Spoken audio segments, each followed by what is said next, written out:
A serious medical condition that negatively affects how you feel, the way you think, and how you act.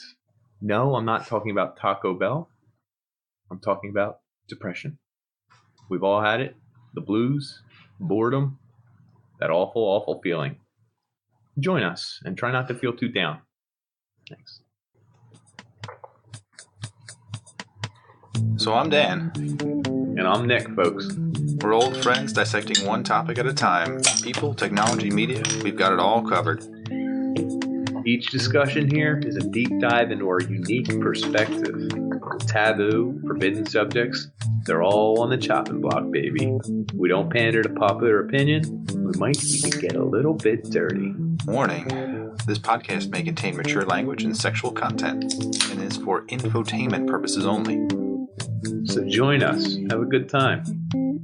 Open up your ear holes, because we're going to fondle your follicles.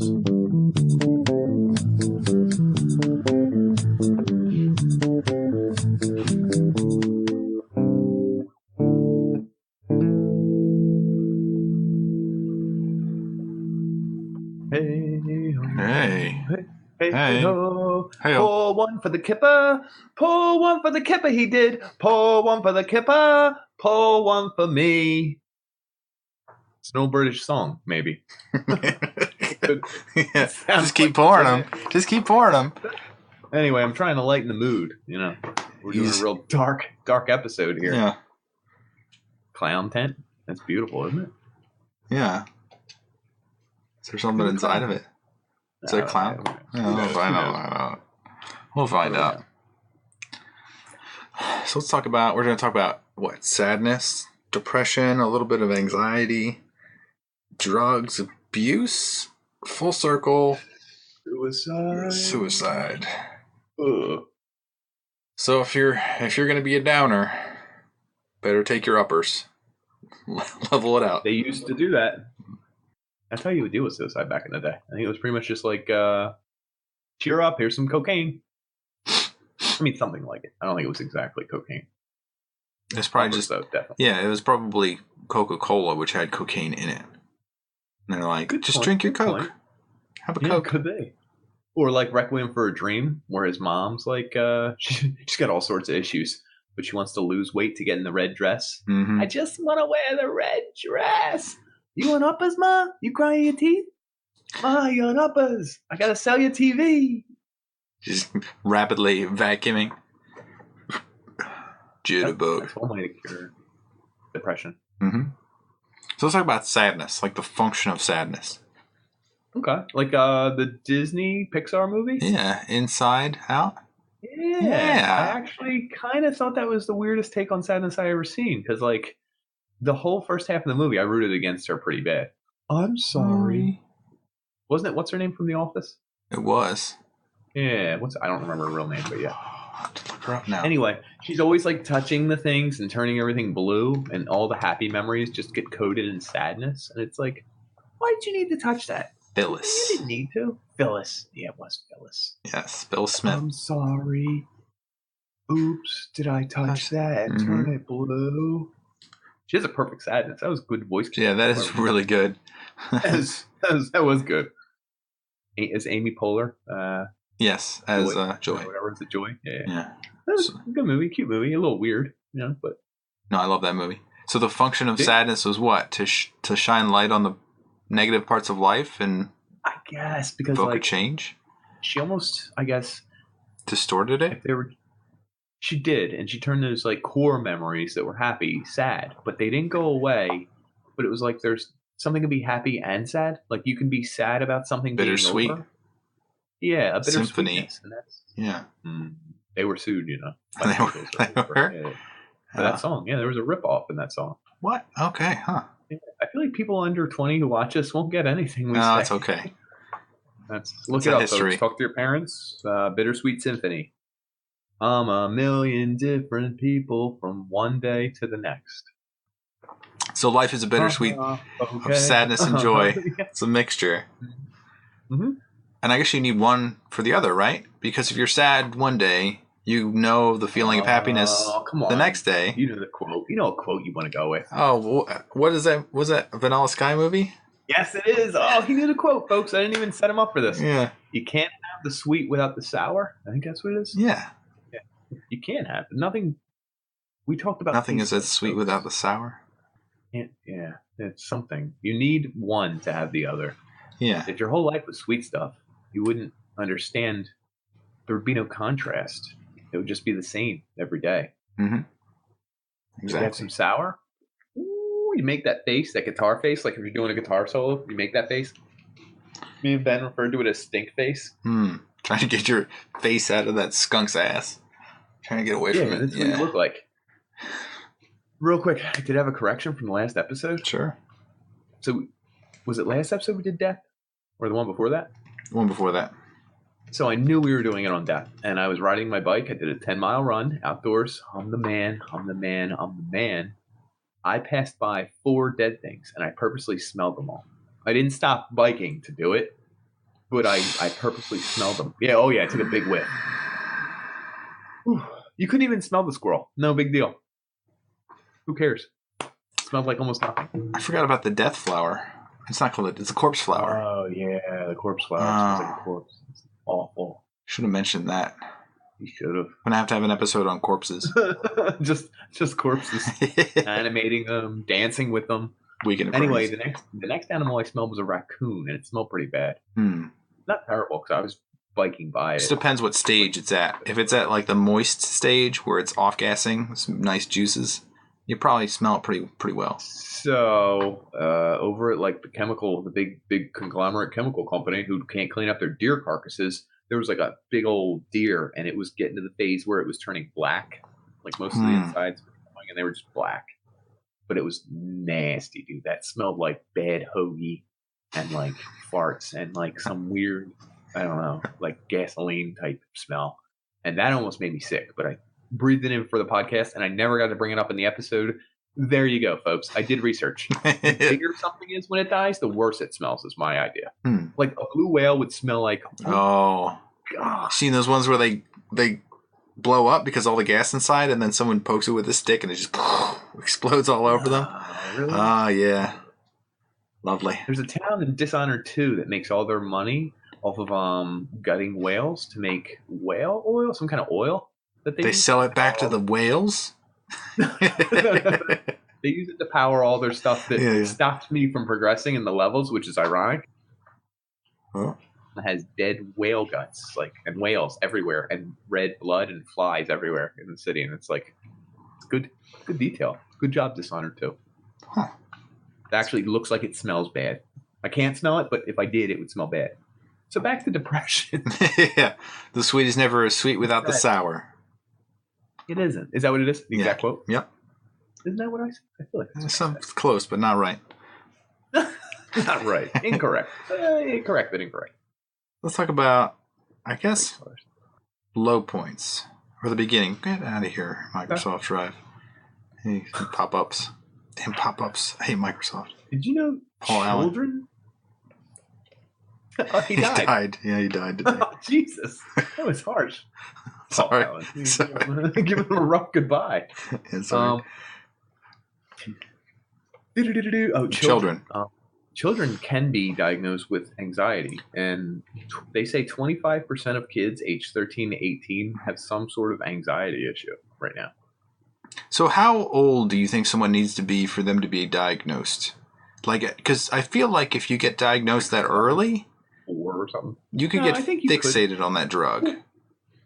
I don't disagree. Do you know kids can get diagnosed with ADHD, or my kid has almost an asthma, but they won't legally call it asthma because he's too young. So because they won't give him drugs. He's under 5. So he has an inhaler that helps him with his seasonal stuff, when he starts hacking and coughing. It's not considered asthma until he's 7 or something, because half the time these kids just grow out of it. Their lungs are too small. The pathways will change because they're still growing. Body's changing. I think the same will go for if your kid has ADHD or whatever at age 4 and 5 and all that. They're he's sort of hyperactive and he might get it in 2 years, but we're not going to diagnose it because he's still changing. So I heard a story about people taking kids into foster care, and if a kid has a medical issue, then the foster family actually gets more money. So if you can prove that he has something as simple as ADHD and he's taking medication for it, then that family can gain more money and maybe help the kid using that money. Maybe. Probably not if they're going to abuse the system like that. But probably not. It makes you question, like, my son's jumping all over the place. He's rambunctious. A nice word. So how do you...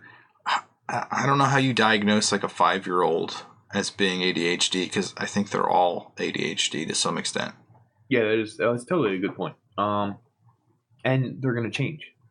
Their physiological, biological, their genetics are still getting rearranged and all that. Whew. I guess I don't know. But did you hear my child quote was age 13 to 18? Do you think you are by then?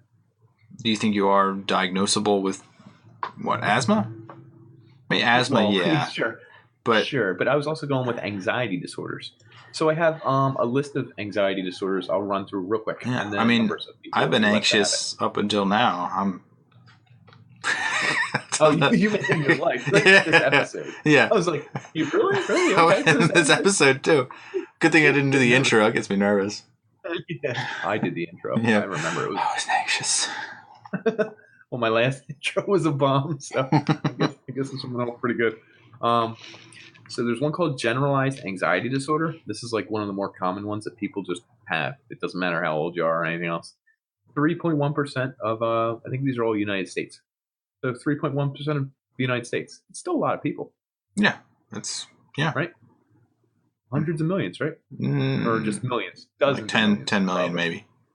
Okay, 10 million is a lot of people. Next, I got panic disorder. That's where like you have these panic attacks. It's like a diagnosable thing. 2.7% of people.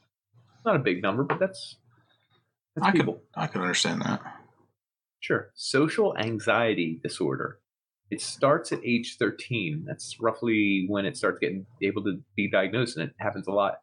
6.8% and very much on the rise. I thought that was kind of crazy. It's because people are no longer forced to meet their fear, right? Because they no longer have to interact with people to make them socially adept. Social, like, whatchamacall? Online way you do? Or can you still avoid it? We'll get into that. That's a different type of communication, though. I mean, you're not using probably the same pathways. Well, think of this. It was more of a joke 10 years ago than it is now. What? Now, if you screw up on your Facebook status, you're kind of... It's way more serious than some of the things I wrote on Facebook for statuses. Do you know what I mean? Oh, if you say something that's politically incorrect and people call you out? Or stupid. Or you're an idiot. Or if you just anything. Or you post a picture of your ding-dong by accident. Nikki peed his pants. Only 5 kids knew about it. Now the world does. Yeah. I don't know. Next is specific phobias disorder, which still boggles my mind. It's where you have a phobia that's so strong it affects your day-to-day life. I'm afraid of cats or water. I can't go to work. Okay, Marty, you called out again? I'm afraid of making money. He's been calling out every day. I've been checking my bank account. It's still zero. Thank God. Oh, wait, that government check came in? Oh, no. This one starts at age 7, which makes sense. I mean, if your kid's deathly afraid of cats or toasters or the refrigerator or the dark. Or clown tents. There's one behind her. I was waiting for my kid to come out. Dressed as a clown. Clown in full makeup. Like an adult man. Keeps growing larger and larger. Yeah. I would have paid a guy to sit in that tent until this point for $40. That was worth $40. I'm really mad I didn't. Oh well. The moment is over. Anyway, 8.7% of the population has a specific phobia disorder. Huh. Like, I'm afraid of heights. Driving over bridges. And people are like, I'm afraid of spiders. Like, I feel like if you don't have a phobia, you feel like you're left out. So you're always like, oh, I'm afraid of... And you look around the room, you're like... Do you have any of these? Any of these we've been talking about so far? Like, you kind of like... I mean, I get nervous when I'm like on a tall building. I wouldn't... Yeah, I do the heights. I'm not a heights fan. Yeah. I'm not phobiaed of it, but I don't like them. Spiders crawling on me, I don't like that. but that's should I be don't know that I've normal. ever had one happen. Yeah, You like never had a spider crawl on you. on me. Like what? What am I doing? Looking to my left. Ah, it's still on me. That's Like, never happened? I mean, if it does, like I flick my arm and it's gone. I'm like, you little bastard. And I step on your tongue. Get out of my life. Get out of my life right now. Get out of here. I hate your guts. All right, next up, obsessive compulsive disorder, which I thought everyone had. 1.0% of the population. Usual onset, 19 years old. So after puberty and stuff. I thought most of these happen like puberty, like your body's changing, like whatever. But I read a stat about perfectionists. Like perfectionists want to do the best job possible. I have some OCD, a little bit. I think that is the OCD of it. But people think of perfectionists as like the people who are excelling. They're doing fantastic. They're the like type A. They're the pinnacle. Tortured minds, aren't they? Yeah, but exactly. Like if you're a perfectionist, you can't start because you only want it to be perfect. You can't deal with the uncontrollable aspect of what doing things is. The nasty rough edges, right? Yeah. Deal with that. Those businesses and everything, all of that, companies, corporations, they're all imperfect. You're right. It's hard to deal with. They all have edges. They all have loose things going on. Post-traumatic stress disorder. Boom! Gotcha. PTSD? 3.5% of the population. I wonder how many are military related. I didn't get an actual number, but something like 70-something% men versus women. A lot of these are split close to equal or actually slightly more women, I found, for most of these anxiety disorders. I think there's a lot of pressure on them to be moms and not express themselves. Like a woman can unload her emotional baggage on a man. She does, but it's different. She has to be, I don't know. I think the roles that women often are put in tend to make them this way. I feel anxious, like worried about cleaning, worried about, I don't know, social anxiety. Like they're supposed to like represent all that is good, I guess. Like the perfection part of it. Yeah, like men are allowed to be nasty, dirty, awful. Women usually aren't. So I guess there's more of an upkeep, like a rigidness. It's all about anxiety. The visual, it's the inspection. Your house looks. Yeah, you're right. So I could understand that. Like I had a great aunt who would come over to our house, and like I only see her once every 5 years, but the first thing she would do would pull out a vacuum and start vacuuming the floor. Like she had at your house? At my house, yeah. She couldn't resist vacuuming everything. Like to her, nothing was perfect, so she would just start cleaning, and it'd be like, you don't have to do that. Also true, your house is a shithole. I just was being rude. I know it was. Yeah, this is like generations of houses. So like even like my parents' house, which was pretty spotless. Okay. But she would just go at it. I'd just be like, "What the hell's wrong with her?" As like a teenager, I'd be like, "What the fuck?" And like, I guess just let her go. Let her go. It's her thing. Go. She loves cleaning. She's great. She's doing great, hon. Yeah. She's gonna move in. Somebody's cleaning. Major depressive disorder. This is the biggie, the one that kind of falls under depression. It's the hot topic today, folks. 6.7% of the U.S. That's a lot. Yeah, at least 2 weeks of low mood that is present across most situations. It's something that affects your whole life. It's interesting that, like, to diagnose it though. The average age of onset? It's probably like what, 12. 32 and a half 32 years old. Oh no. Oh no. Huh. Well, I guess I'm a year off, but it's fine. Yeah, well, it started a year ago, so right when we started the podcast. Oh, the podcast started. What coincidence. Last one, because we're going to go back to depression. Persistent depressive disorder. This is one that lasts like over 10 years. Average age of onset for this was like 31, and it affects 1.5% of the population. That one sounds like it sucks. So, like, I always wonder how these people get categorized. Like, at 30, you're probably just like, fuck life at that point. And you're just, like, trying to figure out what's wrong with you. Because, honestly, most people probably think something's wrong with them. The way we're sold stuff materialistically, it's because we lack something, right? So we're always, like, trying to compete. Do you think everyone... Here's the thing I came across. I think everyone can relate to all this stuff we were just talking about. not everyone's clinically diagnosed. It's not like there's a switch that says you have phobias, you have social anxiety, you have depression, and then everyone else has it's off. Yeah, they have a It's like mix. people have a little bit of depression sometimes. Like people go through it. People go through anxiety issues. People sometimes don't feel comfortable in crowds or talking in front of people. Like that's normal, right? Yeah. So where does it become clinical? You know what I mean? So if they decide to actually go to somebody and say, I think I have depression, tell me if I do. So could anyone get diagnosed with depression, do you think? If I Maybe not think so. anyone, but most people probably, right? Yeah, I mean, it's all about someone analyzing what you're saying, and if someone wants to be diagnosed as depressed, and I'm not taking this from people that taking away the actual depression part. No, but not at all. If you wanted to be diagnosed as depressed, you probably could. I could probably go to somebody and say, I'm depressed, and this is affecting all of my life, and I just read a Wikipedia article that tells me exactly what to tell you, and here it is. I want to try some new drugs, and what do you got? Did you get in any of the drugs? I actually, Zoloft is one, right? Yeah, that's one.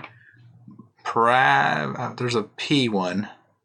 Praxis? No. No. Antidepressants. I'm gonna. So Prozac all those was the one I was thinking of. Oh, Prozac. Duh. Yeah. So all those anxiety disorders, if you add up all the percentages, not quite add up because some of them overlap, but in the U.S., 18% of people have a diagnosis like that. That's 40 million people. That's a lot. 33% are actively seeking treatment that have been diagnosed, like seeking medical, they're doing follow-ups, they're going to therapy, stuff like that. Okay. 50% of the people involved also have a crossover with another condition on the list or a depressive episode. Like some kind of other phobia or like an abuse of drugs or alcohol or something? Half. So it seems like it's all connected. And when we talk about the drug, it's all about the brain. And we still don't friggin' know all the details. Yeah. We've talked about the brain before. It's for whatever reason, we can't figure out inside our own brain.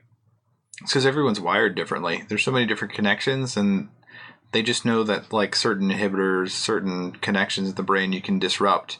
And if you do it to certain people, it changes the way they act. So there's certain people that are definitely like schizophrenic or they're characterized with some sort of disability that certain drugs do help and it makes them better for society. And those I understand. Like sometimes it's a necessity.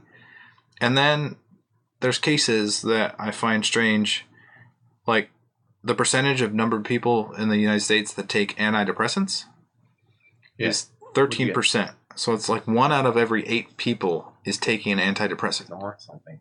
That's weird. Doesn't that feels very strange because I must interact with at least 50 people a day. Some of them are on it. Yeah. And like you wonder the people who are the top performers or people who are always happy or people that just, they're talkers, chatty or whatever. Maybe they're on something. What's the one that you can take on an airplane ride? Ambien? You don't remember? That one's no. It's. I'm not a pill guy. I've definitely taken one of these antidepressants or something for airplanes. For a plane ride. Yeah, it was like a 4-hour plane ride, and like I said, I wish I could speak from a perspective of someone who recreationally Prozac, Zoloft, Celexa, Lexapro. Maybe it was Prozac. You took a Prozac? I took it. Yeah, I think so. So you don't like flying? You have a phobia of flying? No, I just wanted to try a new drug. Anyway, it was offered to me. Yeah. So I'm okay with flying. Yeah. Whatever.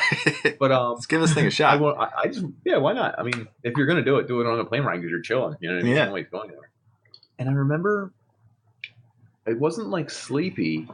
It wasn't like boring. It was like nothing. Like things were going on around me, but they didn't really matter that much. It was very even keeled. It's like you weren't paying attention almost. Yeah, but it wasn't. It was the opposite of being bored because boredom makes all the seconds drag on. Like 4 hours went by and I didn't even care. I was like, yeah. It was weird.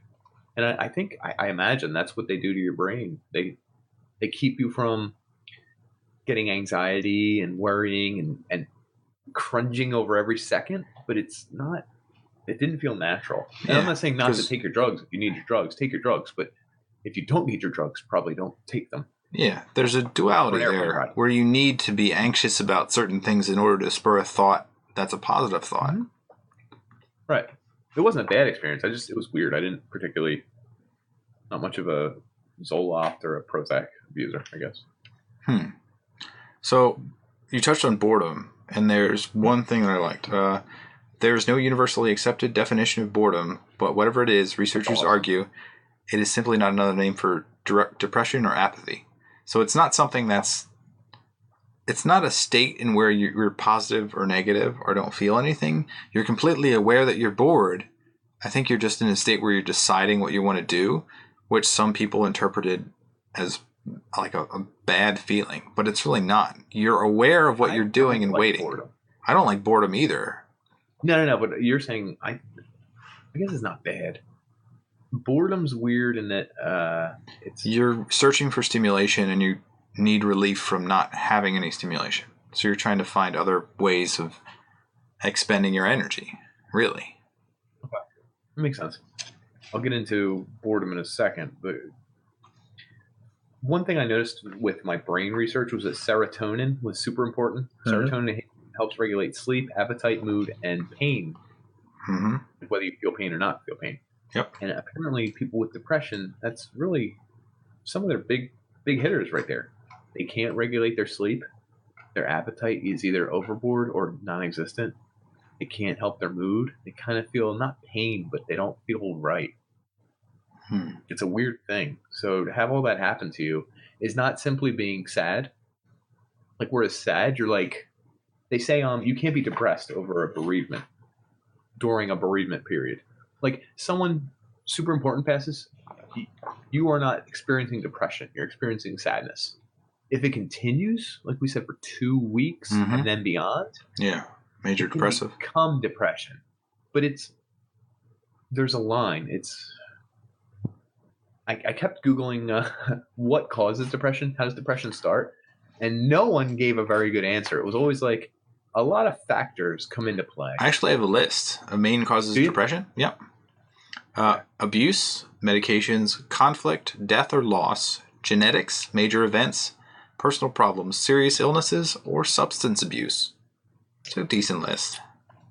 I have a list too that was things that cause depression, and it was exactly your list, but 4. But I think it covers the same: biochemistry, sure, your genetics. If you have a twin that has depression, you're 70% likely to get depression yourself. Personality and environmental factors. So essentially, you're just split the list into a more detailed run, but but no one knows what causes it. This is a generality. Yeah. Is there a brain level? There seems to be no. There's no. Yeah, they can't take a sample of your brain or like inject. Or blood, or pee in a cup. Pee in a cup. Do like an X-ray. We got depression. Yeah. We got a depresso over here, you know? I mean, they've done brain scans of people and noticed that like certain regions are highlighted during X, Y, and Z, but it doesn't tell you whether or not they're actually depressed. It just like correlates loosely. Right. Check this one. They found that women, for whatever reason, not necessarily men, the hippocampus is generally smaller than the rest of the general hippocampus size, and that women who've had bouts with repeated depression, their hippocampus shrinks. Like over the course of their life, it will get smaller. So they're saying not that having a small hippocampus means you're depressed, but these women, I don't know why it didn't apply to men. If they had more than one depressive incident or episode, like years and years of depression, and then they were clean, and then they got on drugs and they were depressed for a while, their hippocampus was actually smaller. So the hippocampus in the memory one is something that controls the storage and retrieval of memories, right? It's the way of facilitating long-term memory storage. But the brain does so many different things, it's dangerous to say it was just that. Yeah. But maybe. It could be. I mean, if you're focused on some traumatic event and that's all you can think about, maybe you don't need to store that many memories because the memories you have are already of that event. Just suggesting. It's possible. The amygdala and the thalamus were big hitters. On the people with depression, a lot of activity there and then non-activity. Amygdala So is the they're not emotional center, 100. right? Yes. These all make sense, though. Like, what we're saying is we notice that your emotions are distraught, your memories are bad. So it's almost a backwards correlation. You're depressed, ergo, the brain looks like this. We still don't know what causes the brain to do this.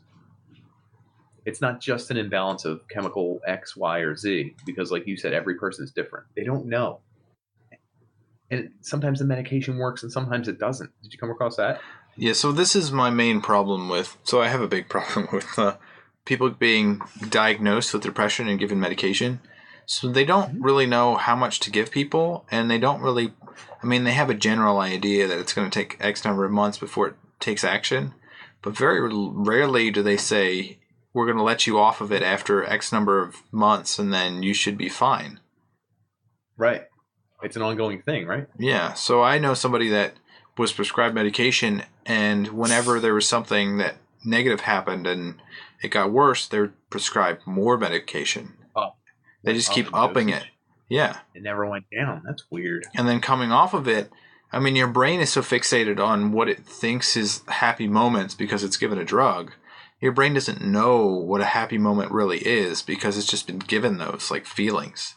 So when you come off of it, you're really in shock because you don't, I mean, the world as you know it should be happy at this moment, even though you haven't done anything to make it happy. So when you take those drugs away, all of a sudden you're in shock. You don't know what to do.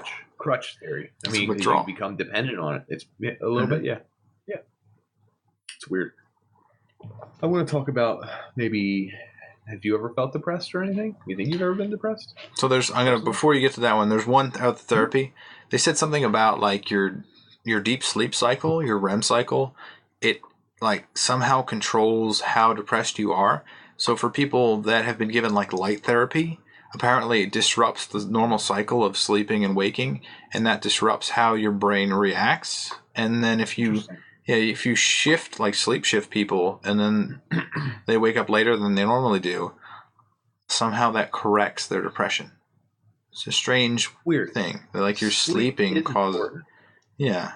But I guess too much sleep maybe causes it to be problematic.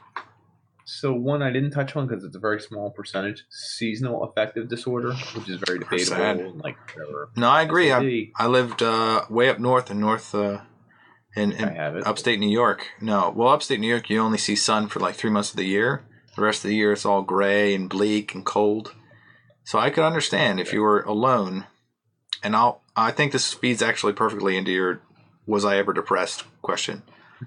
So if I didn't, in college is where I was, upstate New York. If I never ever made friends and I had to live college alone, I would have been depressed. I know it for sure. I would have been so sad because I didn't have anything to do. I'd be bored. I'd be looking for things to do, and I would never get any stimulus. But I had friends, so college was good. What was bad was once I got the first job in Syracuse, friends, quote unquote. I did quote his friends, but go on. In Syracuse, when I lived alone, which you came up and visited me. In that period in winter, I was there for probably 7 or 8 months. Like I didn't have anybody around, and the people that I worked with, I tried to make friends with them, but it was like not really clicking. Weird. So like I got in this set routine in the middle of winter where I didn't do very much. And after a while, you just start to lose your mind because there's no one around to really give you feedback on what you're doing, if you're doing a good job, whether you want to live this life. Like, it doesn't feel right, but it's like the mental shift that slowly starts to drift away from who you were. You just kind of accept what you're becoming, and doesn't feel quite right, but you have no choice. I mean, if you're stuck in an area with a job and you just not making it click, it starts to wear on you. And that was probably like one of my, I wouldn't say I was depressed. I was just like sad. Seasonal affective disorder, where it just doesn't feel right and you just can't break out of it until the season changes. So that affects your sleep cycle, that particular disorder. Did you know that then it only affects 1 to 2% of the population, which sounds weird because almost everyone kind of everyone complains about the weather. Oh, it rained today. Right. I got wet. Oh, So, but anyway, I guess 1 to 2% is clinical. Like maybe it affects maybe people can't go to that's work. true. You know what I Like mean? someone That's like a me whole will different. never go to a doctor and say, I feel depressed. Can you help me? I don't feel like that's the right thing. I feel sad. You mean sad? No, doctor. I said it in all caps. SAD. Yeah. Couldn't you read my captions? This is the story of my life right here, The captured on coolest film. thing about sad is sunlight helps. So they have you sit under sunlight lamps It's like and a all that. vitamin D deficiency almost. Check this shit out. Patients who've been given sunlight dosage to their skin will not actually recover at all. The sunlight has to enter the eyes I for read that any too. effect to happen. And I was like, excuse me? I literally double taked. I was like, are you kidding me? Like, you can't just absorb it through your skin. It's got to go through your eyes. And I don't know why. That's fascinating. It's something about the cycle of your brain where it thinks that it's in the summertime. Maybe because it's active, it feels like it's doing something. Man, that's wild. I really thought, because then it's not vitamin D, which you get through your skin. Mm-hmm. So it's something else. I don't even know what it is at this point. Now I'm like, okay, holy shit, I believe you. So I was probably depressed for like maybe I probably would have been clinical when I first started high school. We moved from the city and all my BFFs to like the suburbs, like the deep suburbs, like that. You couldn't walk anywhere. Yeah, friends, close. But I also fell in love with my first girlfriend, serious girlfriend. Like we were going to get married. We're meeting in heaven. Actually, I already promised her I'm going to meet her in heaven. I mean, a lot's going on. She has her own kids. Hey, it's been high. Awkward, but yeah.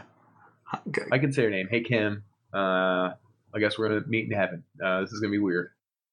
Since we promised it. Yeah. And since you I can't. left each other. This is strange. I'm just gonna go to the other side of heaven.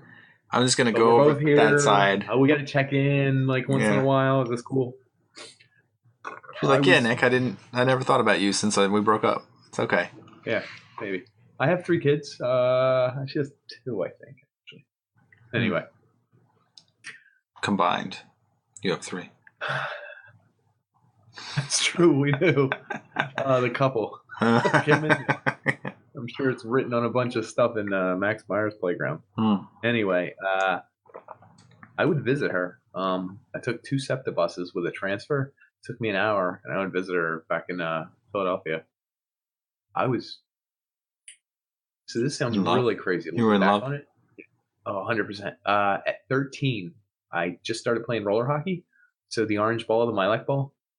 Yeah. 9 o'clock at night, I would tell my parents I was going outside, and they would let me. I still don't know why. And I would walk up our new street in the suburbs. I'd walk up and down the street with a hockey stick. Like, the road's probably half a mile it's probably half a mile.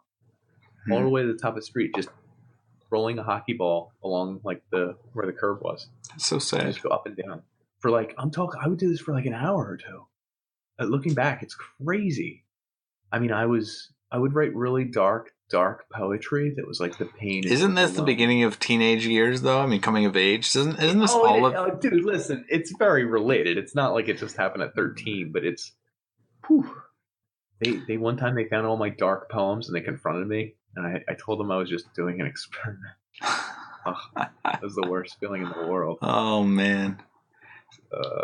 So I think they were like, what is this? I'm in a sea of darkness, and I'd be like, if you're 13, you're like, shine the light in his eyes. Shine the light in his eyes. Get this guy. Yeah. It was just. And the only thing I'll say that I thought about depression then was that it wasn't like sadness because it was like a fog over everything where it all ran together and you were in a rut and every day felt the same, but it felt bad. And it wasn't pain you could feel, but you could feel like you weren't able to do anything. Yeah. And it's almost like thinking one day, let's say if you used the maximum potential you could do in a day, you could climb 5 feet on a mountain or something. Like you could climb, right? If you really had a great day and maximum potential and everything went right, you could climb 5 feet. Just a beautiful day. And you looked back and in your head you realized, wow, the mountain I'm being crushed under is 18 miles big. even if I did great for 40 days in a row, it wouldn't matter. I'm just I gonna can only lay go here. 5 feet every day. And so it's not worth the effort to have a great day where you maximize everything. It's like, this all sucks. It's, you want to fight it, but it's so big. It's the world, and it's not worth it. And that's how I think depression feels. And it's hard because it affects your brain. It affects the way you sleep. You're tired every day. You feel like shit. You don't want to work out. Why would you want to work out? You're bored all the time. Sometimes your favorite songs don't even make you happy. You listen to them, but it just sounds like crap. And you want to turn it off, but you want to respect your favorite song. So now you're listening to a song for 3 minutes and you hate it, and it's your favorite song, but you friggin' hate it, and you turn it off. You don't know what to do. You don't even want to call your friends up because they want to do something fun, but the fun thing's gonna suck. And like you're stuck. I don't know. It's like it Are you feeds still into itself. getting over Kim, your ex-girlfriend here? Maybe. I'm getting back in the mood for the podcast. But that's how I think depression feels, and it's weird because it feeds itself. It's hard to get out of it. It's a cycle, So and it's real. let me see. I'll start with the start of high school because I think everyone has that shock where they change location, they change their friends, and our high school was far away from where I lived, where probably you live too. So you can't really hang out with the people. It's not like you're going to go back on the bus and then all get off on the bus and hang out in the same neighborhood. Drive. No. So it's like 15 or 4. What are you in high school? I don't even know. Are you 16 yet? No, you're 14, 15, right? Oh, yeah, okay. You definitely can't drive. So guess what? You're screwed. Parents aren't driving you. Yeah, for our situation anyway. So even in sophomore year, I actually wanted to drop out because I was tired of you feel like a lot of this, a lot of the stuff that they go over is just boring crap. Like reiterate the stuff that we tell you and make sure that you can remember it. Like that's just garbage. Like I honestly went to my parents and said like I don't want to do this anymore. Like this is just stupid stuff that it doesn't make any sense to me. I mean it made sense, but didn't you mention something you did in grade school or kindergarten? Yeah, so in grade school I was also kind of this way too. Is that there was certain things that I thought just were stupid and pointless. So I like what they call is like truancy. So like a truancy officer will make sure you go to school. So I used to go to grade school, and this is probably in like 6th grade when I was maybe 11, and I would just I'd walk out of the school. Like I get off the bus, walk with the kids to the door, and then just be like walking, folks. I could see him in a leather jacket, just kicking open the bar that goes across the door, and just. Yeah. So the school would call my parents saying he never showed up to school, and then they'd hunt me down in like neighborhoods where I had to walk. How were you? I would walk through the neighborhoods back to my house because I just, How long of a walk is this? Oh, this is probably like, if I'm going to walk it, at least an hour. Damn, dude. It's pretty far. Yeah. Yo, you're lucky you weren't like a target of like, if you were a cute kid. Yeah. Checking you out. Oh boy. Thank God you were a terrible looking kid. My friend told me about a story of his friend who was walking around the side of the road, and some guy pulled up and said, you're kind of beautiful. Would you, and then he's like, at the moment he said, and I was like, nope. And then he took off. He started sprinting. But yeah, if I was a cute kid, I don't know. I was in the suburbs, so I was kind of safe. If I was in the city, I might be. That don't mean shit, dude. It just means you're farther apart. The houses, you can still find those creepos getting you. Yeah. Well. Yeah, so I don't. That's one of those things that like education and sitting in one spot, and I don't know. It's just boring. Don't you do it with a job? It's the exact same thing with a job. When you're sitting at a computer and you're essentially done your task for the day, and you're just like wondering what you're gonna do. Make a podcast, work on all the socials, get all them links working. That's what you're gonna do. Actually, what I found works the best is when I'm bored is to actually read about certain things. So like this is honestly the podcast when we have like a subject and I start diving into the subject, like that last hour of the day where I'm just like, I'm done. What do I do? You get into whatever topic we're getting. Yeah. Cool. Yeah. I like that. Otherwise you start asking for stuff to do and then they give you way too much and then it just becomes an overload and then you start to get stressed. Good point. So is stress part of that whole system we were just talking about? And is stress on the rise in America today? Would you say? What was this? What was This is going to lead into suicide, but I don't want to get there yet. Yeah, it is. Okay. Take your time. It's only been 5 hours or whatever it's been. 45 minutes. So your sadness is breaking up with Kim. Mm-hmm. No, it was still going out with her. You're still going out with her, but didn't she cheat on you or something? Yeah, that was difficult times. I also had another one. Jeez, girl troubles. Yeah. Well, you hit puberty, and then your penis controls most of what you do, and you start getting fixated on other people. I guess for like they validate who you are as a person, maybe. Mm-hmm. That's kind of what you as men do. That's what women are to men, I think, is that they validate that you're a sexual beast that you know you are, and they are interested in what you have to say and someone to talk to and someone to reflect with. Talking about two different things there. I hope you know. Because I could validate what you say, Dan, and how interesting it is. I will not validate that you are a sexy beast. Maybe I will. I understand, though. Yeah. You're right. Yeah. Teenage lust takes over. The loins control the, Mm-hmm. I agree. Yeah, and we don't have a female aspect to this, but maybe we will one day. But one day. That would be a great podcast, wouldn't it? Yeah, I think so. So I guess I want to talk about like the girlfriends that got under my skin, like the ones you could actually feel something for. Are you going to name names? Are we getting down and dirty here? I'll name some of the names because I don't think they'll ever listen to this. First names only, folks. So Kelly, you met Kelly. I'll start with her. Maybe it was like 20. Yes, 20. She was a little blonde, skinny. So this is, you don't remember? Okay, never mind then. Go ahead. No. Come on, I want to get deep. It was one of those things that like she was into me, I was into her, but it didn't work out. For some reason, we didn't get like for some reason you can't. Talking about now. Oh my God! You changed the name. No, it's the same name. Kelly. Someone I'm related to. No, I would not talk about her. Okay. I thought you were like 4 letters in her name. And No. Okay, cool. No. Okay. I really thought. Yeah, I know you did. For the record, Dan tried to go after my cousin. Yeah. So, yeah. Tried. Anyway, where are we going? So I don't know, there's something that happens between men and women where they can't communicate properly. Where like, I'm attracted to you. You can't say like, I'm attracted to you or you're attracted to me. And then like, do you want to do something? Like that's the most boring thing you could do. Sure. But no one does that. No one just says like, these are my feelings. Tell me your feelings. Have you ever seen like good-looking idiots do the whole dating scene? Or and then all the women are like, oh. Well, what do you know what they what's often going say? on here? Hey, you're like good-looking. And they're like, oh, pretty. Oh. They can say whatever they want. So usually they do say the lowest mean. They have the least thought put into it, and they get positive feedback every time because they're super good-looking. The good-looking ones. Oh, you're tall. Oh, thanks. It's like that's all it took, and you're like. But look, what I'm getting at is it had nothing to do with the conversation, nothing to do with the getting there, nothing to do with the work between the two. Yeah. It was literally just physical attraction. Not a mental game. Not mental at all. It's not a mental game.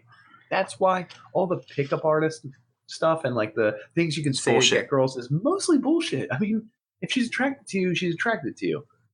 It's something innate. I think we talked about this in certain episodes. We're not going to get into the whole what attracts male and female, but I think just it happens off the bat or it doesn't. It's not like I worked on her and eventually she realized that manga is pretty cool or like whatever. Like she got really big into Pokemon cards and now I'm like, check out my deck. Like, you know what I mean? It's not gonna. You don't work a game on a girl like that. Yeah, because I don't think the girl picks up on the game that you're throwing anyway, especially not in high school. A long game? No. At that age? Good Lord. You're not, I mean, even through, so I guess part of the problem is I think like several years ahead. Like I'm planning to like become whatever, like the podcast king. Yeah, the king of whatever. The like a king and queen out of it, make a whole family and all that stuff. King and queens. Yeah. So for like high school and college even, like you should probably not focus on the long term and just enjoy it. So that was part of my depression too, is because like I'm a mental person. I'm an overthinker. I'm an overplanner. I'm always trying to Overthinkers. move things Yep. towards the goal. And I don't think that any of the women like Our Pam. smart people are okay. Yeah. Now I know what you're talking about. Okay. Yeah. So like Pam was my first real girlfriend, and I fell for her really hard, but for some reason it just like wasn't clicking, and she kind of knew it, and like, but we're like I was dated her for like 6 months and went to college, and there's a separation there, and things kind of drifted apart. But like the most angry you can get is after it all falls apart. It's like the most depressed you can get is when they say, this isn't working, and you try to figure out like why it isn't working, and it never. There's no explanation that they can give you to tell you exactly why it doesn't work. That's the way I feel. You can't fix it. There's no formula they can give you to fix it. It's not like, hey, if you did X, Y, and Z, you can solve a problem and it'll be finished. Mm-hmm. There's no solving the problem. It's an unsolvable problem. Yes. Right? Yeah. Which bothers people who are perfectionists and plan ahead. Is that what you're saying? Yep. So you have anxiety disorder. Thank you. Anxiety that I can't fix. I can't fix the problem that's in front of me. Can't fix humans. Humans are the most screwed up thing. Yeah. I think they're destined to have anxiety issues and depression and all these things. Mm-hmm. Yeah, I mean it's a delta, Sounds right? like you had one more girl come. I do. I'll talk. So there's happiness is a delta. So you're constantly trying to do stuff in order to make yourself better. And if you do, you feel happy. And if you don't, you feel kind of crappy. So like I had this recent lull where I finished a couple projects. I really didn't have very much to do. And I was trying to like decide what I wanted to do, but I didn't want to start it because I was just like in a reflective phase. And then I ran it. Period. Yeah. Well, sorry. There were. Never mind. But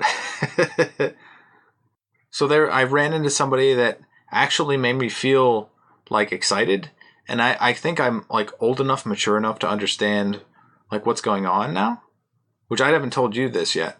But like every time I see this person, like my body realizes that like for some reason something's triggered. So I get adrenaline, I get like a huge amount of like just feel like super excited. Everything's happening. I can't think, I black out, and then I wake up like 10 minutes later and like what the hell just happened? Mm-hmm. So I don't know where I want to go with this one. You're gonna have to guide me through this one.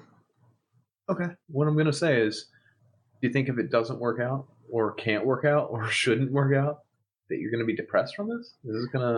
Is it almost destined for failure? So this is based on its own nature? I'm not trying to this is the key. I'm not trying to date this woman. Like I know that that's not the level I want to get to. But she won't even like try to be friends with me, which is weird in like a very like subtle way. And so I can't force friendship or dating, I think. Yeah.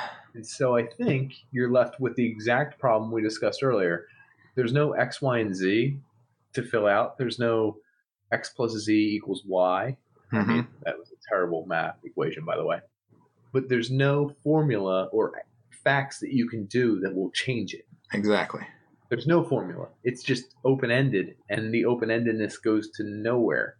And you're like, well, I just want to do X. Can't I just do Y? Even if I work my ass off for Y, even if I do fix a few things. Well, no, there's no guarantee. And it's the weirdest thing because most things in science, math, life, just most things, physics, everything around us in the universe, you can do things, you can solve them.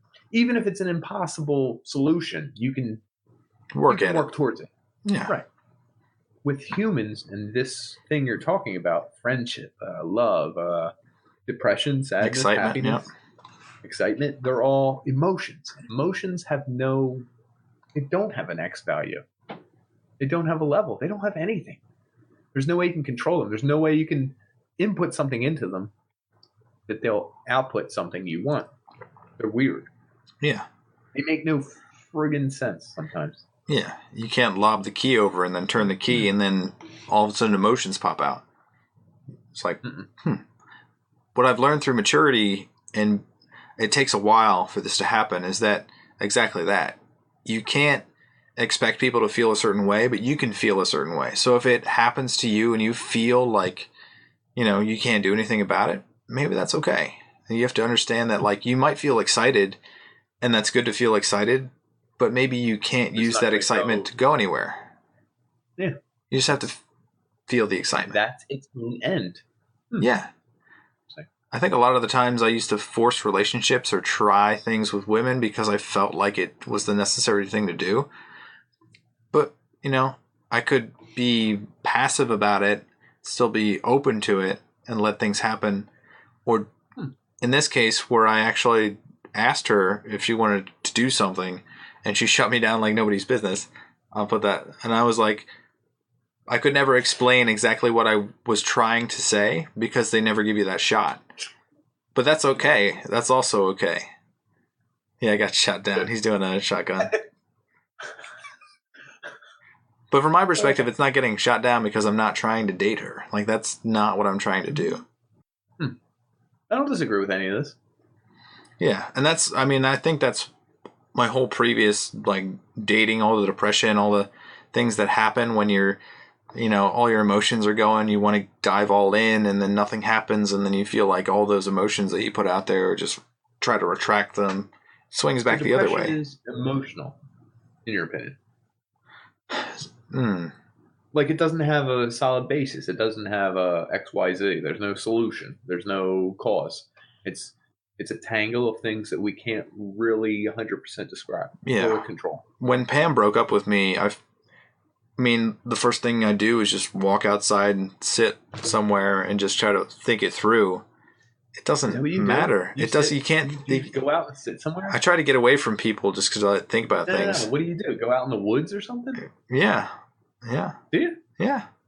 Like trees, or where do you go to? A clearing? I'm just curious. All of that. All the above. So, you'd be on college campus and you'd walk out towards the nearest woods? Or would you go towards, like, just walk? Closest. Do something to get away from where you are. Change your atmosphere. But it doesn't help. I don't think it helps. It helps in the fact that you're not going to, like, punch somebody because they piss you off in that moment. Just getting away from people helps. But puncher? You ever punch some walls? So this is part of, like, the playing video games part. This is throwing a controller or punching a TV screen and, like, almost breaking your TV. Yeah, with CRT monitors that are, like, were 50 pounds back in the day. Yeah, dude, they're 50. Try like 500 pounds. They're heavy. Me and my dad picked one up. It was like a 45-inch. But it's bigger. It's more than 45 inches behind than the screen. We had to move it out of the basement. Good Lord. It was probably like 350 pounds. Wild. Me and my dad are strong, by the way. I don't know if anyone on the podcast called that, but I did 2 pull-ups before the podcast. Dancehall. Yeah, I think we had an episode called Injury where Nick hurt himself trying to lift something in someone's basement down the steps. Oh, my God. Still terrifying. I'm going to her destination wedding next week. So. Oh, wow, that sounds fantastic. Sounds great. Anyone ever been to Nashville? In the comments, if you can tell me if it's good or bad, I might change my mind. It's in 24 hours, so your opinion means everything to me. Let me know. So the one thing, perception. So a lot of people are probably depressed based on perception of what they should be. I don't think there's a rule for what people should be. They should just try to be better than their old self. Try to keep getting better, regardless of where you are. I agree. So everyone says Facebook is the worst, right? Or Instagram. Like everyone. Okay, stop! You buried my lead.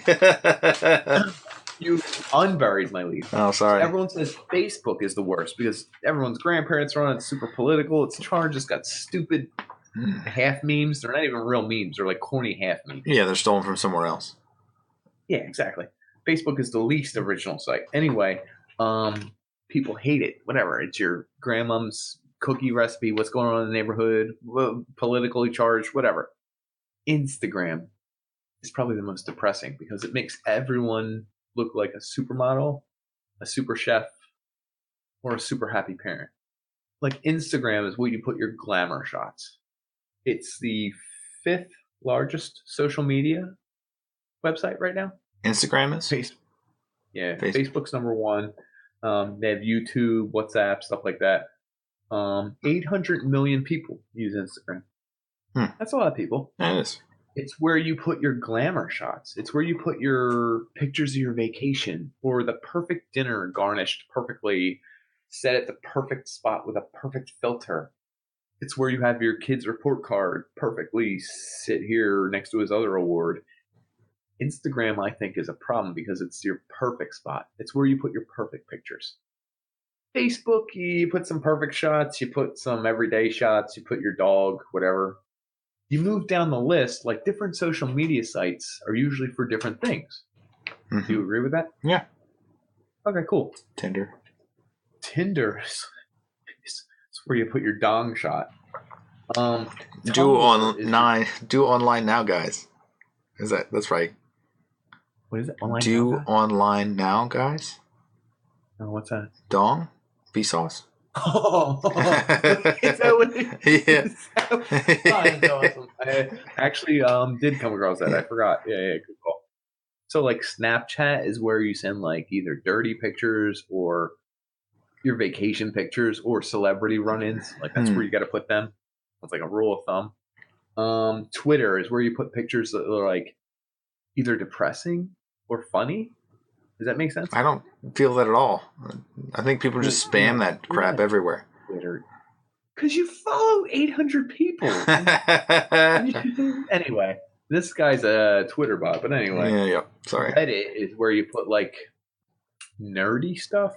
It's like nerdy and like the geeky. It's people who are big fans of things. Whether you go to Reddit Doom, the new Doom game, or Reddit geography porn, or like where you take pictures of the earth that look beautiful, or Reddit like geography porn. You can pick anything. I don't know. I picked geography porn. Earth porn. That's a real thing. It is earth porn, yeah. See, that was close. Close. But we all go online, and going online is on the rise. Like everyone goes online. Everyone has to post selfies. Everyone has to post their vacation pics. Everyone has to post dinner pic. And there's a growing thing where people can't keep up. Yeah. Your vacation isn't as glamorous as so-and-so. Yeah. I woke up on a mountaintop. Here's a picture of it. I crapped into a bowl of caviar. Look at this. It's right. It still tastes great. It's fabulous. It still tastes great. But we set unrealistic goals, and it reminds me of the medicine thing you talked about. We keep upping the ante. You up your dosage. You up your dosage. Everything keeps getting higher. It never stops. I mean, online is forever, right? Even though we refresh every day. Yeah. You can find your online picture from 6 years ago. It's forever.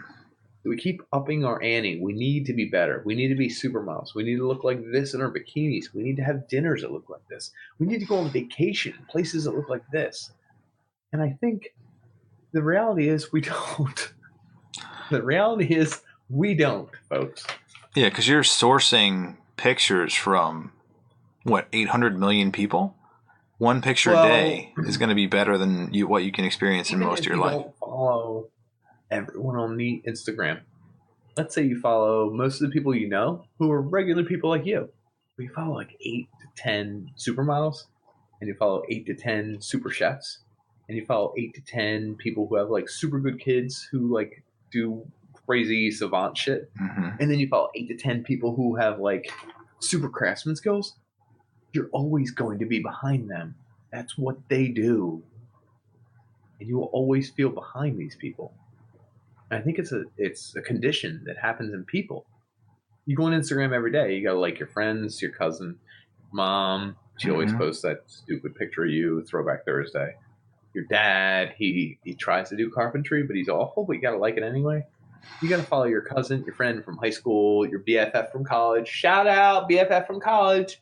But you do all these things, and where is the room for you to post a shitty picture? Have a shitty day.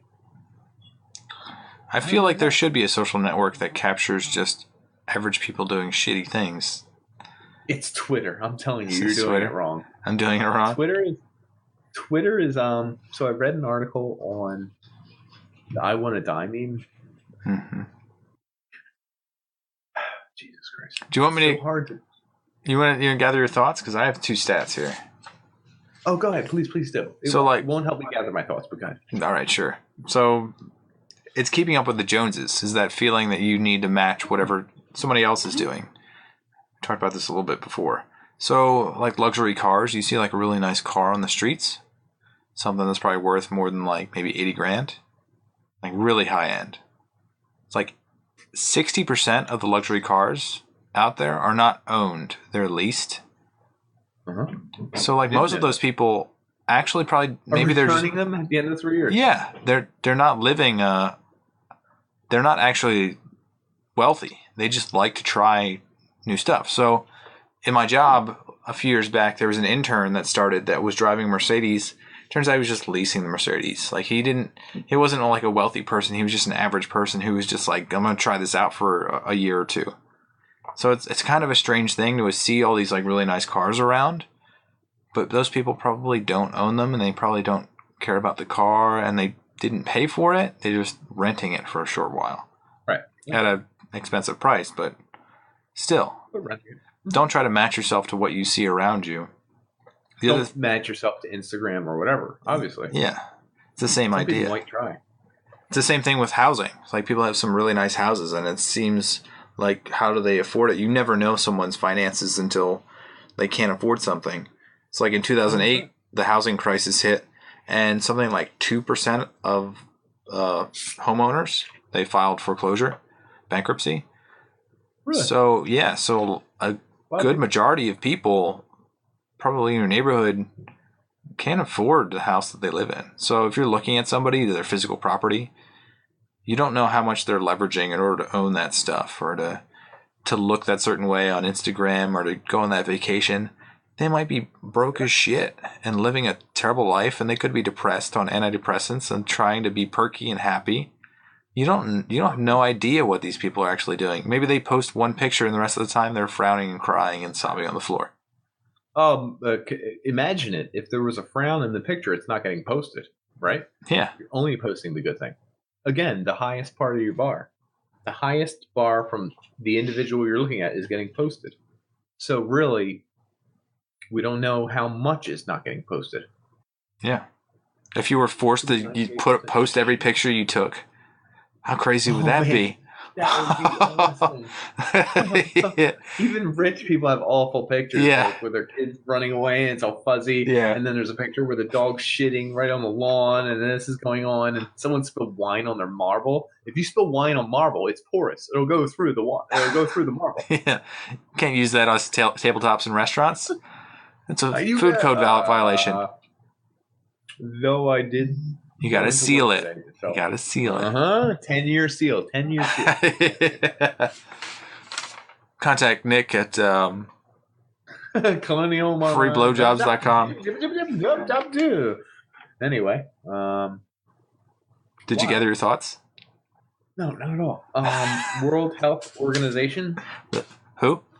WHO. Did you say who? Yeah. Were you being funny? I already know it, yeah. Son of a bitch. That's what you're thinking. Yeah. What happens after suicide? Oh, Jesus Christ. What happens after depression? Suicide. What does happen after? I don't know. Should check our previous episode on the afterlife. A lot of cleanup and death. So this is the sad part. The real sad part. I want to cover the sad part so we can not end on the sad part. We'll move forward, but 800,000 suicides a year? That's a lot. It's 1.4% of all deaths in the world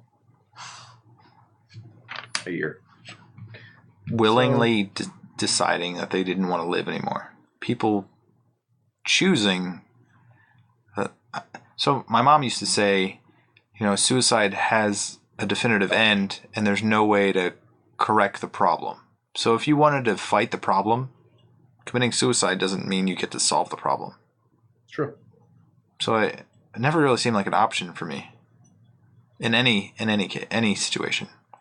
I've definitely thought of it, but more in like a fantasy way, Yeah. not like a It's like. like the I thought of fighting orcs as an elf too. I thought of having sex with a lot of celebrities. Like these are things I've thought of, but not like planned out or yeah. attempted. We'll get into that number, but it's the leading cause of death from people 15 to 29. Leading cause. It's the number one cause. If someone dies between the ages of 15 to 29, it's probably from suicide because it's next is probably, I didn't look it up, a car accident. Get this one. People aged 10 to 34, and this is really depressing, age 10 to 34. It's the second leading cause of death. 10? Yeah. But I mean, how else did 10-year-olds die? I don't know. This is like where I got real dark in my research, and I was like, holy shit. And then I was like, well, a 10-year-old's not going to have heart issues, or they could, but chances are they're not getting diabetes or overweight or whatever. Like, I don't know. The factors in suicide, as by this list, there's mental illness, which makes sense. Intimate partner, something happens there, relationship falls apart. Recent crisis, physical health, problems at work, or financial problems. It's amazing that people decide for those reasons to end their own life because they all seem correctable except for mental illness and physical health. It's weird you say that. And financial situation. Did you know 79% of suicides occur in low to mid-income families? People who can't dig themselves out of the trench they built, maybe? You know the depression thing I mentioned? Like, it's like you can climb 4 feet a day if you did your best work and you did awesome, and you can really climb out of a hole, and then you realize the hole you're in is 5 miles deep. So how many days is that? Like, I'm not going to do that perfect math. days. No. But that's perfect days. So someone looks up and realizes there's no way out. I think very much financial problems.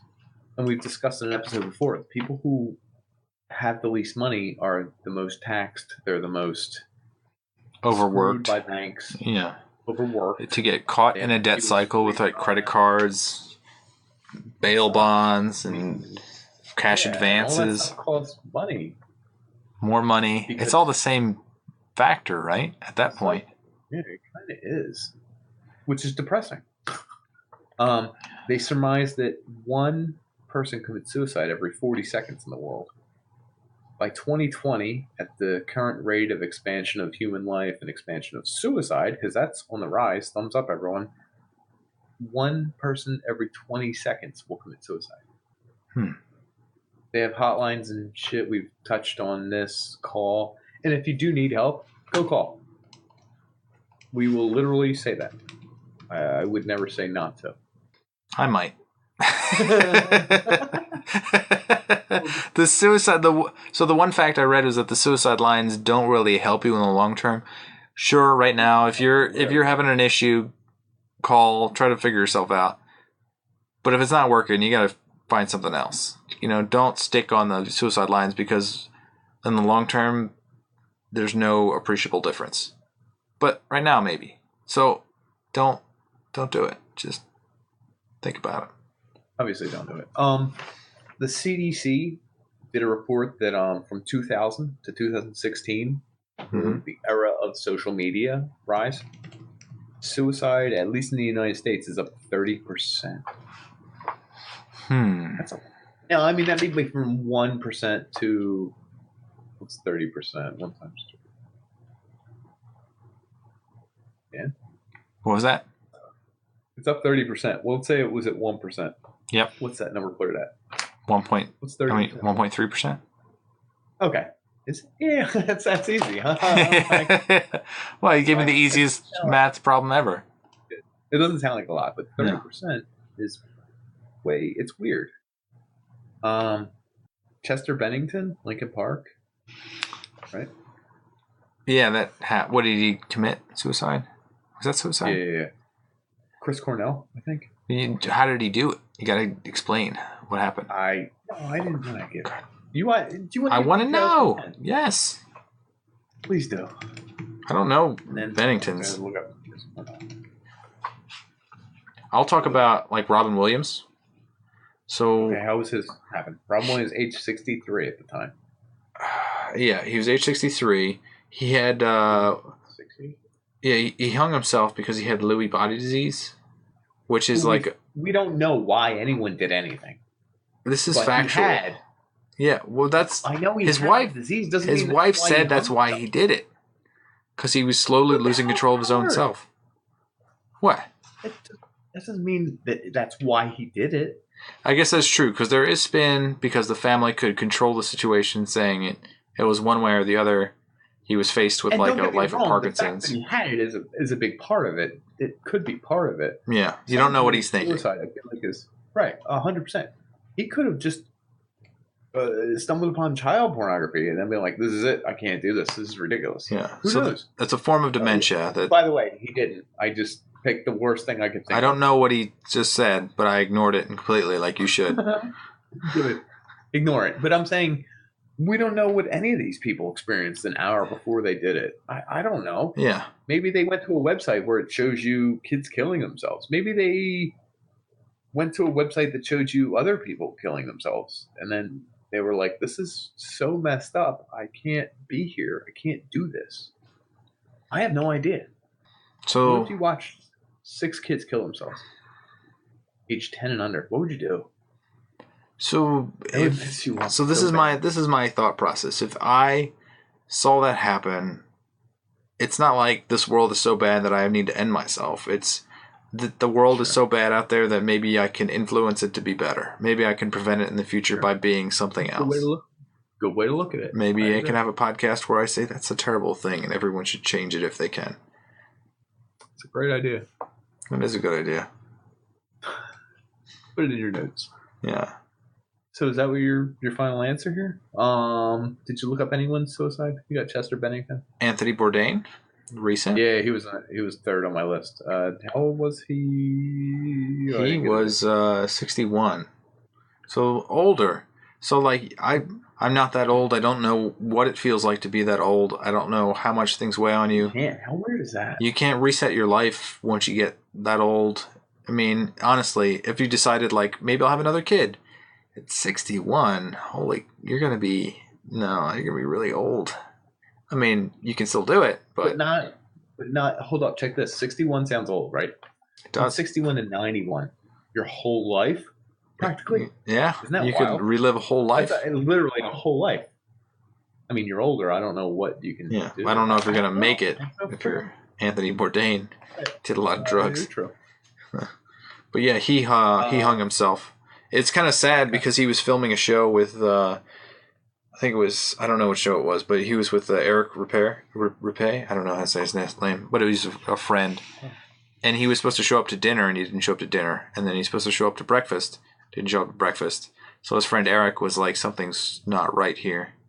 And then, in the middle of filming the show, they found out that he was dead.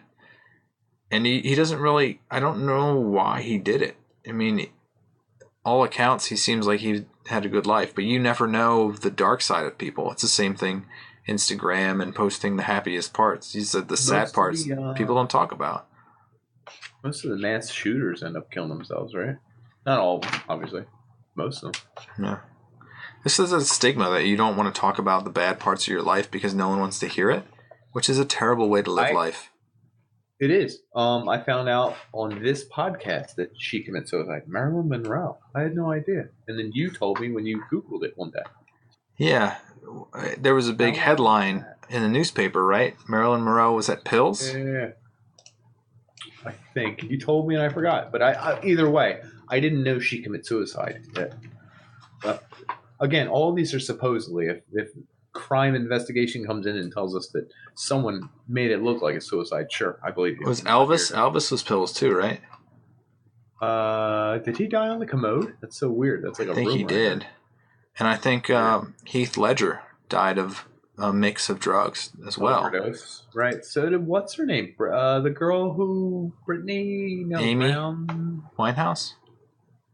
Well, she did. But no, I thought... Brittany Murphy. Did she?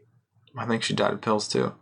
So you don't know the stressors that people are living with their own life. I mean, maybe they're taking the drugs to cope with whatever they're the hard work schedulers or something. Junior Seau, Hemingway, Hunter S. Thompson. Hemingway killed himself? Yeah. Oh my God, he's the famous one with the toe and the shotgun. Oh, didn't they disprove that? He committed suicide. There's almost 100% on that. Oh shit! Whether the toe and the shotgun with the string might not be real. I thought they said the same thing for Kurt Cobain. Kurt Cobain had a shotgun. There's a rumor someone did that to him. But yeah, I don't know. She's making music for Hole, and we're not gonna mention her name. Van Gogh killed himself. Here's a crazy one. So then we get into like Sylvia Plath, Virginia Woolf, Freddie Prinze, not Freddie Prinze Jr., Chester Bennington, Chris Cornell, Anthony Bourdain, like Robin Williams, like just. I started seeing their pictures attached, and it was like sad. Some of these people are really influential. It's weird because you could look at a list of celebrities that died young, whether it was from cancer or a car accident or something, and you look and you'd feel sad. But something sadder about seeing a list of celebrities that took their own life because your expectations are changed because of the people that had a choice to do it, and they did it. And the fact that it's on the rise in the world today. And the fact that social media is on the rise, maybe it's not a coincidence. I don't know. You said keeping up with the Joneses, having a certain look, indebting yourself. Some people find themselves so in debt they can't get out. I mean, it's definitely a different world, and we're all connected. We're also taking in negative news every day. Because what makes the news? Positive stuff? No. Everyone knows it's mostly shock negative value. Stuff. Shock value. Man, has sex with 1-year-old and then burns body or something. That's the worst thing you can think of. It literally is the worst thing I can think of. Can you think of something worse? No. That's awful. Okay. As I was looking, it's crazy because I have this list of methods of suicide right next to me, and I'm like looking down the list. I'm like, none of those are worse than what Nick just said. I was just thinking of the worst. There was a band whose lead guy tried to have sex with a child under 2, and he was a. Doesn't even make sense. How is that fucking logical? We're not getting into the logic of it. We're getting into if someone does the worst thing and takes their own life. Like I can't imagine what they're thinking. I can't be there. I can't tell them not to. I can't anything. And there's something to be said for the fact that we're making more people stay alive longer. We're making it's easier. You don't have to survive. Like think about it. You have to go outdoors and grow your own food and survive and fight off predators and survive the temperatures. No, you're keeping more people alive. So the small percentage of people who take their own lives, I don't know if they would have naturally survived. I have no idea. Keeping so many people alive. I don't know if it's right. I don't know if it affects this. Some of the numbers for like South Korea has an aging population that is like they highly regard the family. A lot of the older people decide to commit suicide because they feel like they're a burden. Right there, right? Yeah, well, there is. I think that was that Japanese. I think that was Japanese. But Japanese has a similar culture where they really are intense about the community, and so I mean, these people are deciding to protect others through their own death, which seems like so backwards that you feel like you're not contributing to society, but you don't know, you can't gauge your own contributions to society. 72. You're a Japanese woman. You've raised your children to full rear. You have arthritis. You can't move your hands that much. I don't know if they have Social Security there. I don't know what she's bringing in. She doesn't work anymore. The family she's with doesn't have any children that are babies anymore. She doesn't babysit. She doesn't do anything. She's there every day. She wakes up. She watches whatever's on TV. She has arthritis. She's in deep pain. She doesn't help anyone. Someone has to pay for her food. Someone has to pay for her rent. Someone has to pay for everything. What is she thinking? If it goes on for 8 years, 5 years, she's getting worse in health. She's not getting better. I don't know what she thinks. I don't know that I'd want anyone to commit suicide. I don't know that I agree with it. I'm just saying, is that what she thinks? I'd rather go off into the spirit world and face what's beyond. I have no idea. Maybe. It seems more honorable than having someone wipe your ass at 72 and pay for your rent. Your own kid who you raised, who you love, who you're literally such a financial burden on that you can see that if just you weren't around, he'd have enough money to make more money and save money and buy a bigger house and give his kids more money. I don't know. I really don't know. I'm just imagining a scenario, and I'm like, it's pretty deep, huh? I'm not going to the woods and hanging myself, but if someone did, I don't know. Sorry to bring the podcast there. Yeah, if we wanted to lighten up a little bit before we really get crazy, I was going to say, look, folks, we got... Ew! It's a suicide poo. Don't do it, folks. Hang in there. All different colors. You can hug it. You can... Did a unicorn poop that? I think a unicorn did poop this. It's fantastic. Makes me happy, folks. So if you check our link at the bottom, all the money will go to just us. Is that how it works? We haven't decided yet. It's just us. Anyway, you can check it out. I think that's awesome. And I don't want to end on a downer. I don't want to be just suicide guy. I don't want to talk about that. We will get into the Russia blue whale phenomenon and the MoMA meme that was running around. Do you know about these games? What? I didn't want to do this. So there was a series of games in Russia social media, I believe, where it was a blue whale games, and it was like kids aged like 10 to 18, 10 to 15 would be participating dares that you'd have to video record and upload online. And the dares got increasingly weird, like jump from your roof to the neighbor's roof, right? No. Well, you would keep leveling up. You get higher and higher. Your ultimate status. Like more and more people are checking it out, right? Well, the last level is always usually kill yourself and record it. Yeah. Do it and record it. Now, I think the number is closer to 10 or 7 or 9 or 14. It's really hard to find factual information. But even that is depressing. That wouldn't happen 10 years ago. Is that going to rise in 10 years from now? I imagine it is. I have no clue how to explain that it will, but social media is more important in our lives, right? More influential. People are going to get suckered into it. Yeah, I mean, there's other memes that run across like that. Well, it was Blue Whale. I think there's MoMA, the scary face with the big eyes lady. There's all sorts of these things, but they pop up, and they're mostly Fox News headlines. MoMA, check your kids' phones for blue whale symbols. Like most people in the world aren't doing this.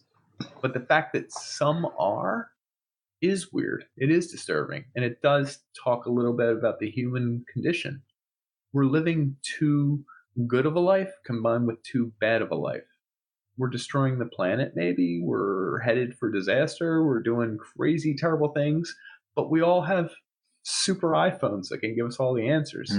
We all have Instagrams where we can see how rich people eat dinner. It's a weird connection, and I think that's what's causing this. Would you say when you get so sad that you get really, really hungry? No. No? Would you? All the time. No, I've never been hungry when I'm Sometimes I just get so upset that I feel like a big bowl of strawberries, and I just eat those fresh strawberries and contemplate my own existence while crying. Are you telling me you would cry while eating? Yes. Are you saying there should be a website dedicated to this? Are you saying back around 2003 to 2007? Yeah. You may have been able to find such a website that was made back in the early days that was called Eating While Crying? I was crying while eating. Crying while eating. Good Lord. If anyone remembers crying while eating, that's incredible. That was always, whenever I was upset, I would always watch that person cry while they ate a fresh bowl of strawberries and contemplating their own existence. It's hard. Do you think it was all set up like to be humorous? Like, I guess. I don't know how you could catch somebody in that moment of contemplation. With video camera at the time. That's a good point. What is that? It's a trill. Something's trilling. Is there your poop coming alive? No, I was trying to show everyone else like a happy-go-lucky. Things. You just killed it. I don't know. It worked yesterday. Anyway, folks, buy this fun guitar dog that goes. "Roar, roar, roar, roar, roar." I can't believe it's not working because I'm live. I'm gonna get real depressed real quick, folks. Don't get so angry. Don't break it. Shit. My kid's old enough. I can tell him the truth. I destroyed his toy on live podcast. I'm really getting mad. You have no clue. It literally worked yesterday. It would make this noise and then stop.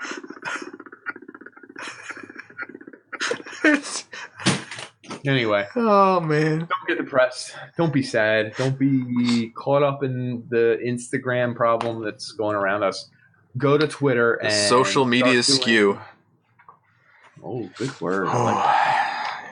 Anyway, go on Twitter and make I can't wait to die memes. That's the future. Make them in jest though, because for serious, if you have mental issues or you're feeling really, really down, there's other solutions. We talked about being 61 and like wanting the end. Think about it. You live to 91, 30 more years. They're going to come out with at least 2 Tool CDs. You're going to have whole new Harry Potter. Way more Harry Potter. You're going to have, it's a really good movie, which we never talk about, is superhero, but not. They did Infinity War, but they were like the shoot off. They didn't have a comic beforehand. Wow. Yeah, I don't know what you're talking about, but that's fantastic. I am Groot. Oh, you're talking about Guardians of the Galaxy? Thank you, Guardians. I kept saying Avengers of the Galaxy. I was like, that's wrong. That is wrong. Yeah, Guardians of the Galaxy. They're going to come up with new ones. I think that's awesome. It's one of my favorite movies that I've seen in the past 5 years. It's really good. I almost cry. And I feel like they're original characters. So that's anti-depressing. The other thing is fight your depression with routine, set goals, exercise, eat healthy, sleep, take on responsibility, challenge negative thoughts, and something new. Yeah. Is that what you were going to say? Loneliness, lulls, dropping out of school, don't do it. Freshman year, changes, college, high school, homesickness. If you haven't, if you change a new location, you got to do something different. People get into all sorts of drugs and alcohol when they get depressed. It's just what they do. Antidepressants on the rise. Luxury cars. Light up. What people get into. I don't know. Who cares? Don't do alcohol. Don't do drugs. Don't listen to the outside world. Just figure it out. You'll get it there. Or go to a counselor. Talk to real people. And mostly talk to us. Mainly Nick. We answer right away in our socials. Right away. What are you looking at? I was waiting for you to say the socials had something going on. Oh, there's we have socials? No, don't read it. I won't. I'm not going to pander. Anyway, folks, we like you. We like you a lot. Thanks for tuning in. Thanks for staying with us. And thanks. Don't worry. Be happy.